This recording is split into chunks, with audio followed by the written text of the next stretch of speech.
Welcome back, everyone.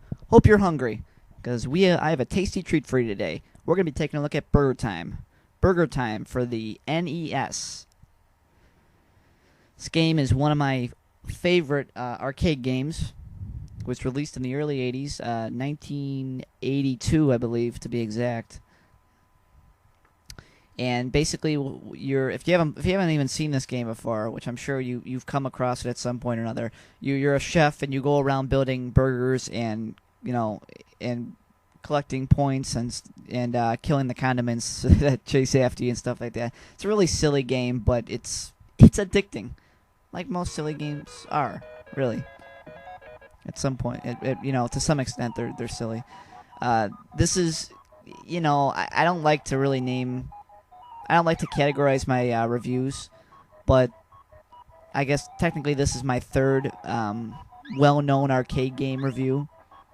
Because you remember that I reviewed, we took a look at, we took a look at Cruisin' USA about a month or so ago, and then we also looked at, I'm trying to think, what else do we look at?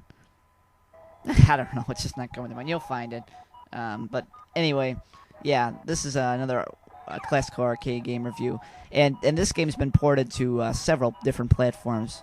It's been featured on ColecoVision, one of the first home video game systems. It's been featured on the Atari 2600 and the 7800. They also made a version of this for obviously NES, and it was featured in a PlayStation 2 video game about 4 or 5 years ago when they did a PlayStation 2 had an greatest arcade hits remake. I think that was like 4 or 5 years ago. But anyway, it's a pretty simple concept. Build the burgers. You can drop burgers you can drop portions of the burger, buns, lettuce, any other part of the burger you can drop on enemies to kill them, and you'll get points. And you get peppers. You do get peppers to go around, and peppers are kind of like the power pellets of Pac-Man, where you spray them and they're stunned temporarily. Unlike Pac-Man, though, you cannot get points for using them. They're just there to pretty much just stun them, so that you can keep going and not have to worry about being killed by them, so they don't get in your way. Of course, if you use too many of them, like I just did, you get killed. So, I'm going to go ahead and give you a review of the game across all the platforms, because I've seen them on all the different platforms before, except for like ColecoVision or whatever. But, on most of them, I've seen them. I've seen this game on most platforms. Even on PlayStation 2, I've seen it. And it's, for the most part, pretty addicting game.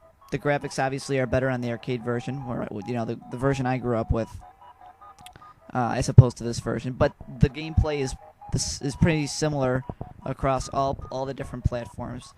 I would go ahead and give the replay value. I would say the replay value in this game is moderately high.